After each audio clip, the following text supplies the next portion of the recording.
Welcome to Sarder TV, an idea-sharing platform founded by Russell Sarder, who's an author, investor, and CEO of Netcom Learning and AI Certs. Today, I'm joined by Rouzbeh Yassini-Fard, often known as the father of the cable modem. His new book, The Accidental Network, tells the story of how he founded LANcity and how that work helped launch the broadband revolution that connects us all today. Rouzbeh, thank you so much for joining us. It's great to have you here with us today. Thank you for the opportunity. Look forward to talk with you. So start off by telling us a little bit about yourself and your background and how you got to where you are today. Well, I studied electrical engineering in West Virginia University. That's where my degree came from. And soon after that, I got a job with a company called General Electric. We build TVs, VCRs, cameras, and all the other good stuff that consumers use. After 5 years working for General Electric, I joined a company that provides local area networking. This was the connectivity of the computers for the corporations. And I came with the idea back in 1987 that if we use coax to do the TV and the connectivity and the video, and we use another cable to do data connectivity, maybe we should put the voice data video over the same cable.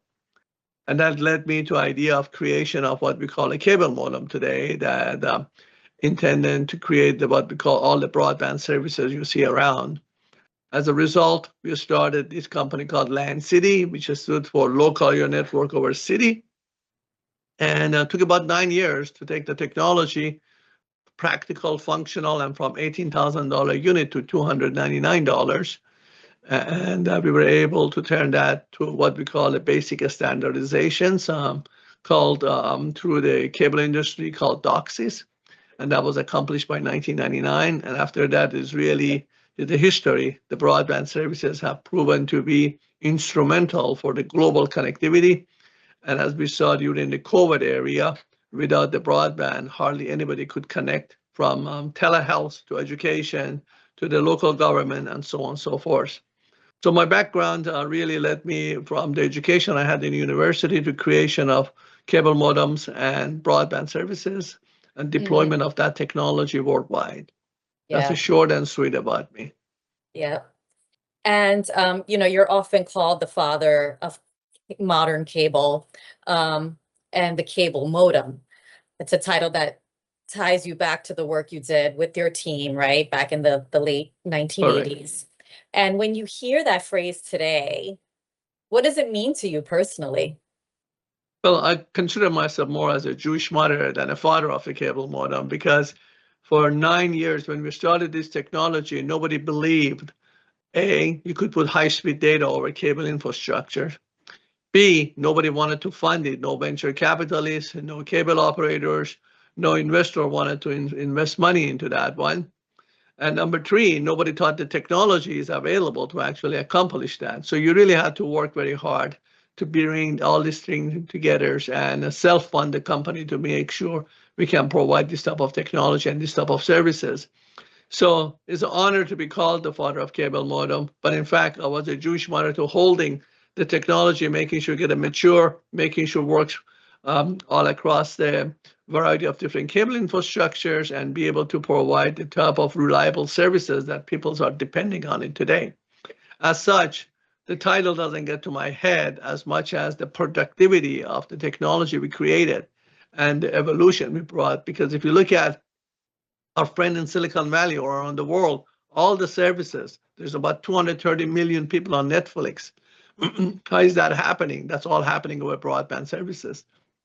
The telehealth, the education, the banking system, the commercials that people are buying services from all over different online services is all really going through this digital highway called broadband services. So it really feels good to see that we actually reduce the carbon monoxide and driving of the people to a place called work and let their finger does the job and working from the home or from wherever they are.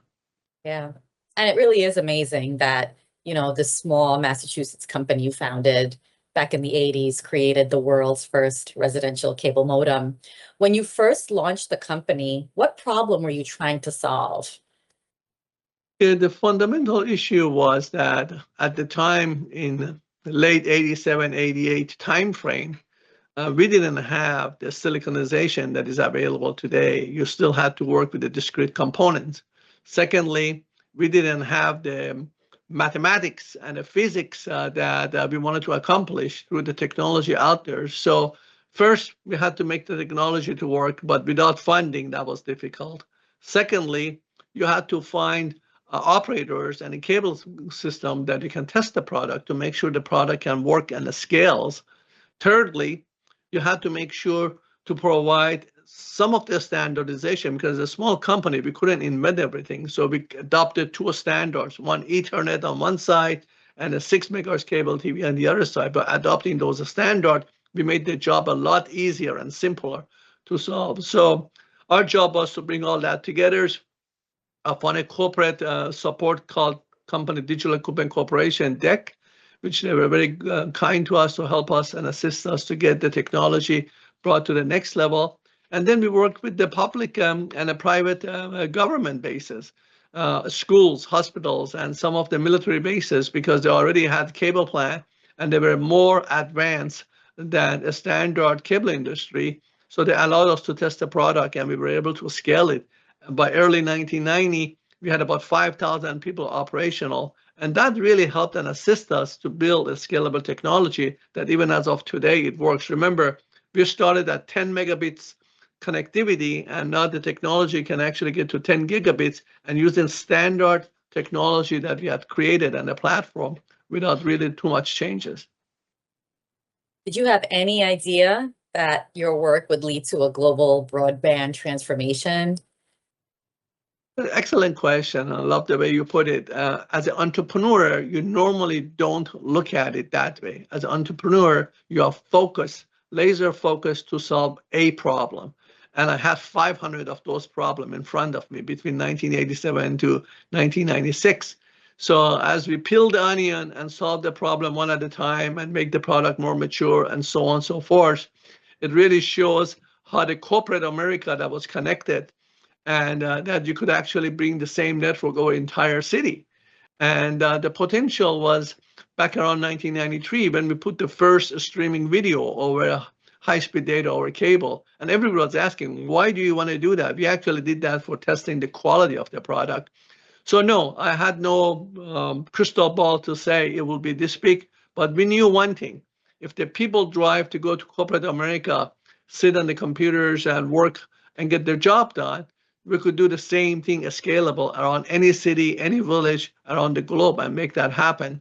And thanks to the cable industry, thanks by the time to the service provider, thanks to the entrepreneurs on the West Coast and the global who actually did all the other services that goes over the broadband. And bingo, you really got the village of the entrepreneurs and innovators who really helped to get this thing together. I would never give this credit to a one-person vision. It was always a team vision to really get the job done.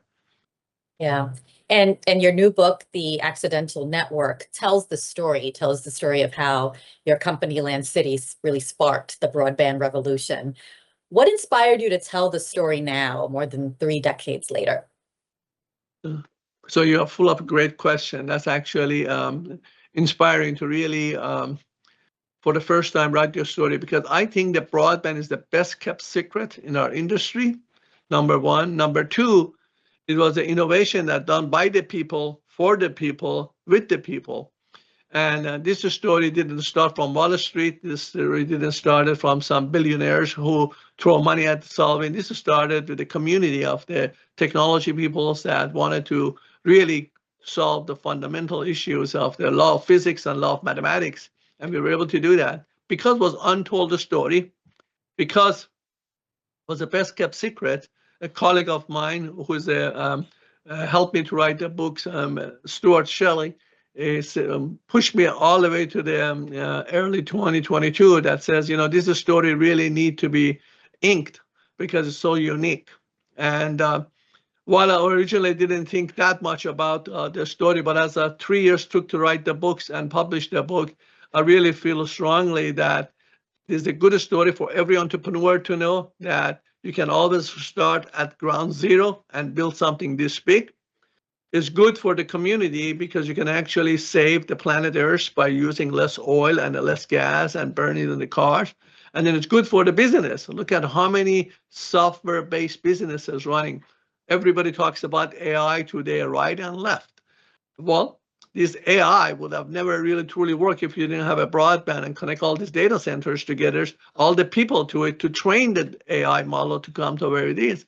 So it's really a nice infrastructure, and I think it's a nice overall story that hopefully will initiate the new generation of entrepreneurs and innovators to do exactly the same thing. Find a big problem, put a big focus in it, and deliver a big result. And that's what the book is all about. And in your book, you describe how venture capitalists actually walked away, right? Forcing LANcity to bootstrap its way forward. How did that shape the future of the company, the culture, and your approach to leadership? So my style of the leadership has always been a team spirit. So I never ask my guys work overtime or work harder. We told them these are the customer problem that we were reported that we are facing. How can we solve those problems? So my team was one of the best team ever. I don't believe I can ever pull another team like that together because they were motivated by direct feedback from customer. On the venture side, because of lack of funding, we learned how to spend every dollar we had equivalent of the $3. So we were very frugal and we were very smart to how we use our money on that nature. Thirdly, because the venture capitalists and cable industry were not there to help and finance us, we were able to be actually creative to work with the government. The government of US actually had a number of the sites available over there. So that really taught me how you can solve the problem between public and the private segment and sector of the industry. So if anything, those elements of the venture capitalists not being available at the time and funding not available empowered us to be more resilient and actually deliver a better product and be able to use our technology and being frugal about it to create a lower price product that average consumer can handle. Remember, my original cable modem was about 18,000 US dollar back in 1990. And then we brought it to $299 within 6 years time frame by 1996. And then by 1999, when the cable industry standardized it, credit to them through the DOCSIS, the price of the cable modem dropped to below $100. So if you look at the last 100 years, no other technology has came down that fast, that rapid, with this much energy and the power into it than the cable modem. And LANcity ultimately exited for $59 million. But along the way, there must have been make or break moments that you and your team had. What would you say was the toughest turning point you faced, and how did you get through it? So we had, as I mentioned to you, we started with like 500 different big problems to solve, but a couple of the major milestones that really made the technology to do and the product does what it does. The first one was for us to be able to build a reliable modulation technology, a type of technology using QPSK that actually can put high-speed data over cable, because cable has a lot of noise and other systems into that one. So we wanted to make sure that we are good in that one. So solving that technology problem through modulation technology, that was one. Secondly, being able to find corporate strategies like digital equipment corporations that empower us to be able to have the marketing and sales powers to put the message across on that. That was the second one. And the third piece was a gentleman named Bill Schleier, which was a executive that's COO of a company. He intended in 1995 tell the world that really you need to get all this cable modem, which was building by 40, 50, 60 different companies around the world to come standardized. So he led the cable industry executive to the energy that the standardization would be very important for our industry. So those three milestones was really a turning point to be able to make the things happen for us.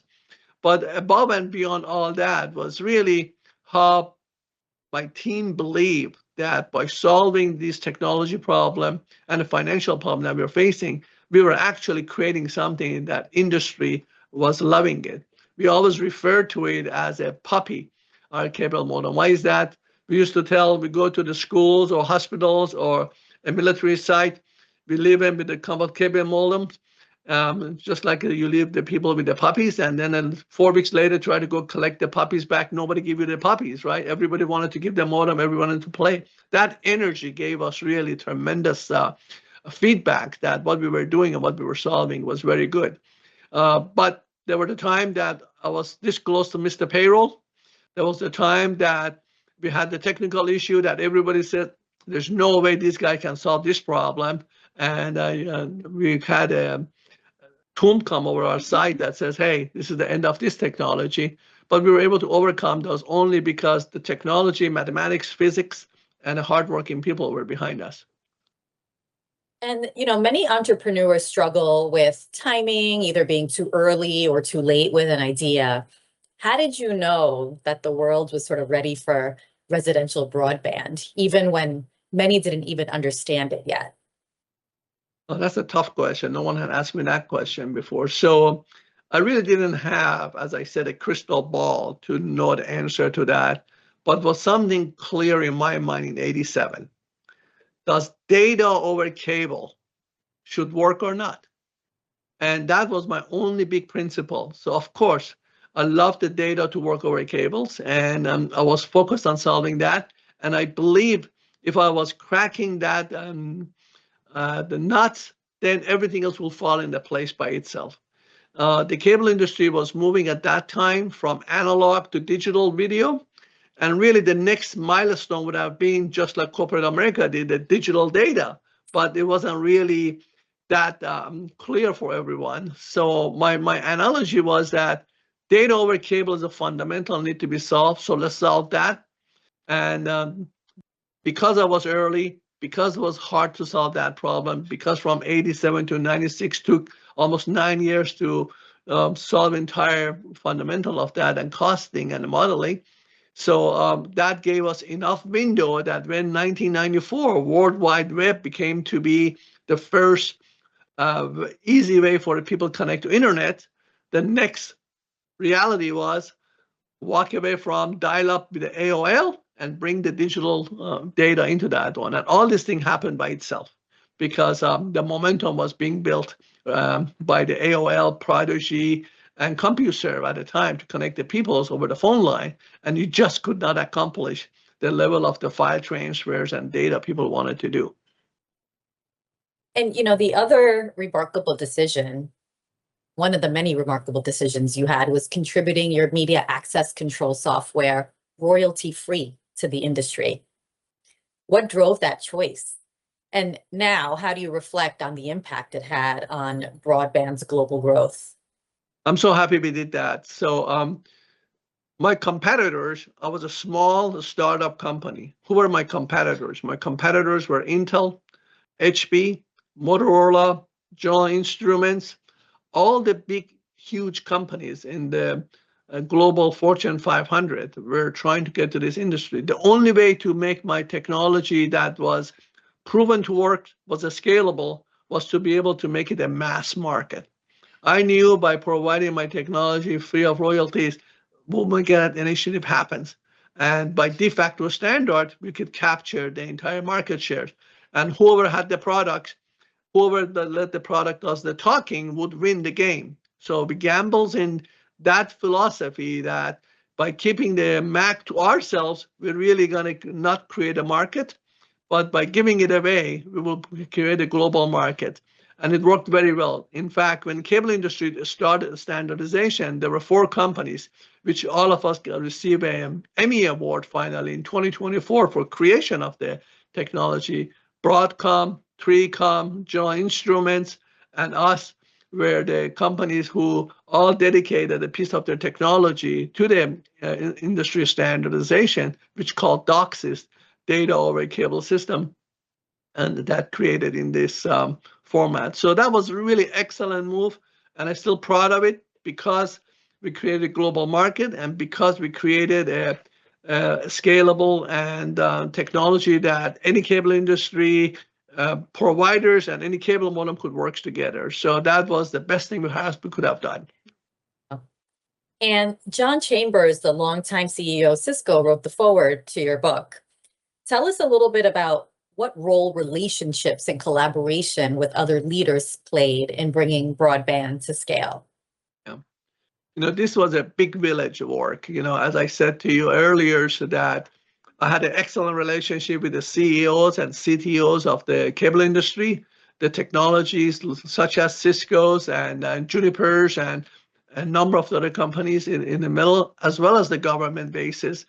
What it was, there was a momentum around 1990 through 1999 that technologies guys wanted to solve these issues. They wanted to get high-speed data. They wanted to get the digital services all really work in a scalable format. John Chambers from Cisco was a revolutionary man who brought the IP infrastructure to entire world. And that worked for corporate America and everything else in that nature. So Cisco was a natural organization to work with and have relationship with, because the next step for them was, after you brought the IP to entire corporate America and the government base and the schools, now bring it to the homes, bring it to the residential, and build the smart homes, the smart services, the smart sensors. So it worked very well to have those relationships. That my mentors that I had around me taught me significant.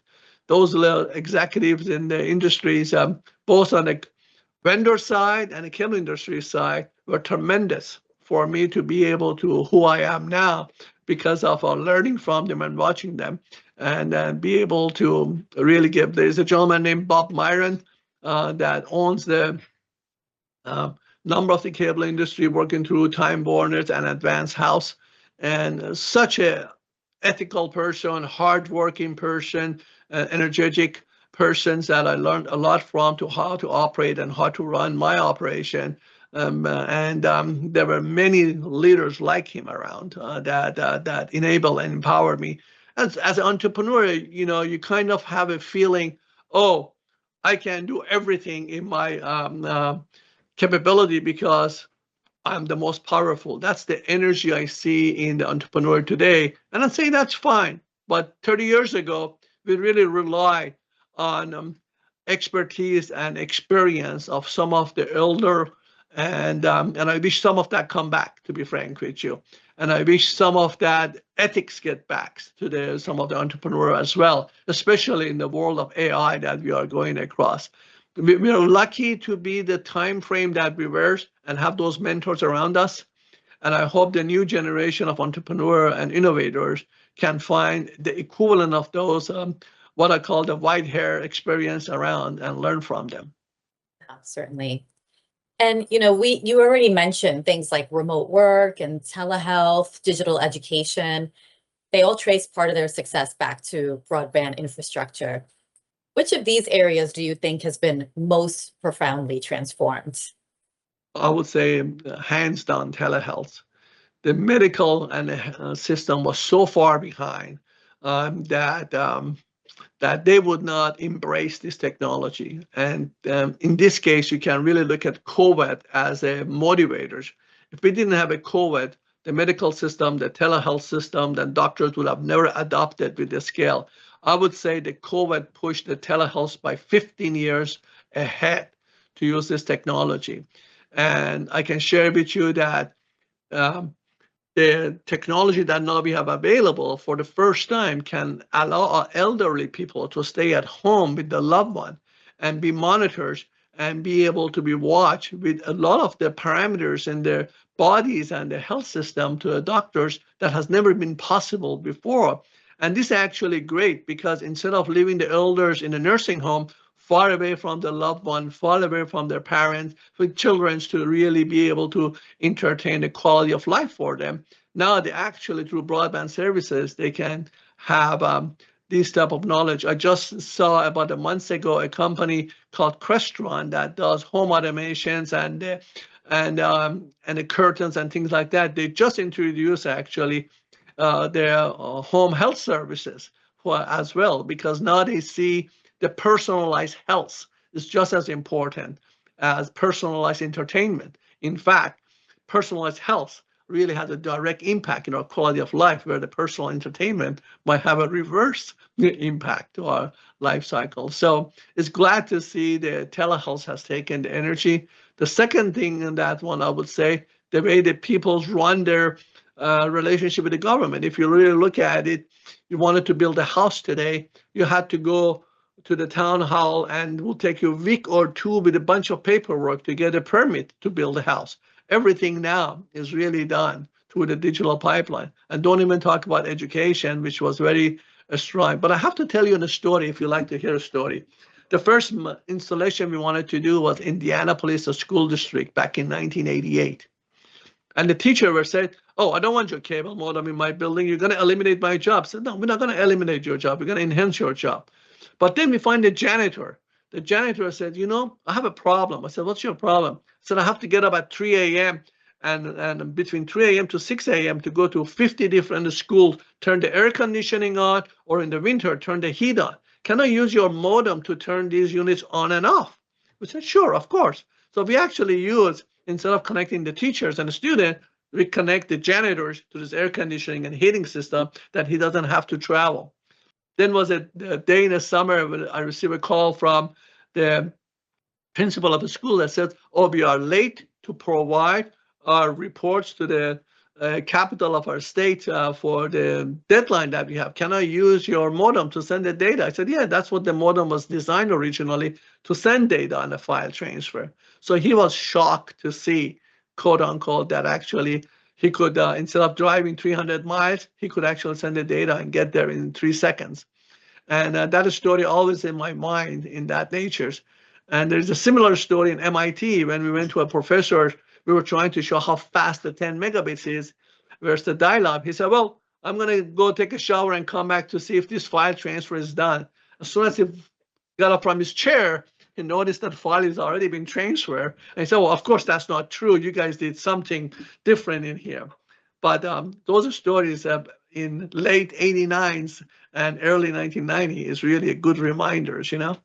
Yeah, certainly they are. Amazing. And you've also founded and you've advised, you've invested in numerous startups. What are some of the most common mistakes you see young entrepreneurs making, and what advice do you give them most often? Number one errors I see on entrepreneurs that today it's and then and other companies is the founder syndrome. The founder thinks he knows everything. He might know some, but he doesn't know everything. And for them to be able to adjust and adopt and accept other opinion is the number one chance of success or failure. So I always advise them on that be able to have enough mentors and enough people around that you can trust to listen to them. That's one area. The second area is they forget the customer. They really think if I build this big, nice gadget at low cost, the market's going to come. And that's not the case. You really need to work with the customer directly, as we did in our cable modem. So I encourage them strongly to play and work with that. Thirdly, they might not embrace the technology that can solve some of the problem, and they want to invent everything by themselves. And I advise them not to do that. Part of your problem might have already been solved, so adopt those and just focus on the area. Last not least is the chemistry in the team. To me, that's a number one reason of the success. So a good founder and leader really need to inject the good chemistry that make the environments to work in a way that everybody's in harmony. Those are the four area I have seen, and I have coached other founders, and some of them have been extremely successful by listening to those, and some of them learned hard way a long time later, and they paid the price for that. And just turning a little bit to AI, which we've been talking about a little bit, broadband was once seen as the disruptive force connecting the world. And today, many say that role belongs to AI. How do you see broadband and AI intersecting as dual drivers of transformation? So they're really complementing each other. So we have, there's another part that we have a problem with, and that's called power and energy. The AI guys need a lot of energy, a mega gigawatts power to really power these centers to be able to work and create the type of learning centers they want to create for the AI to work. So the broadband is the pipe that connect these AI data centers together and energy centers. So instead of, for example, you look at West Virginia, you look at Wyoming, you look at number of the area that have a lot of source of energy. So we can build those data centers in those area where the energy is nearby and the power is nearby, and then use the broadband pipe, connect them, and use the broadband now at 10 gigabits, extend to the remote peoples around the villages and the cities and the town to start the training. So this infrastructure is really integrated together. Those three pieces has to work together in harmony. And what a better place than now. Broadband pipe is already there. The energy sources, we know where they are. So if the data centers and AI can co-locate them at the right places, we will have a nice infrastructure to really get AI to be truly productive. I don't believe the timing that this is going to happen. Some of the AI colleagues who think it's going to happen overnight is not going to happen overnight, because we are limited with the amount of powers and energy that is available to turn these data centers on. But thanks God we have broadband, and thanks God we have enough energy sources, and thanks God that chips are being built on the AI model to be able to work it out. So those three now comes together. I'll call it three perfect storms that have come together to really work. And any one of them lagging, we're going to be in trouble. And looking back, your accidental network really changed the way the world communicates.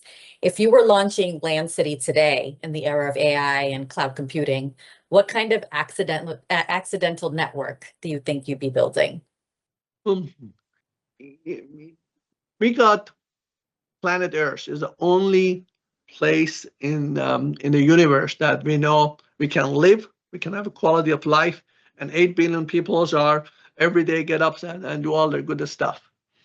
So are we doing enough to make sure the planet Earth is going to be living much longer than my life allows and others' lives, and be handed to the next generation that more accidental thing can be built? So one of the ideas would be having sensors, low power sensors around the country and around the world that measure the air pollution, the water pollutions, and the wind directions, and humidities, and the lights, and all the other elements. And we use those raw data, those sensor-based data through our AI model, and predict and prevent some of the harm that is happening to the humankind, and the trees and all the vegetations and everything else that humans need in planet Earth to survive. We have not spent as much of our innovations and entrepreneurship and accidental work in creations of that low power sensors around the globe to be able to extend the life of planet Earth, extend the energy sources that we have by more effectively extract them, and so on and so forth. So that's, in my book, is a thing that needs to happen that hasn't happened yet.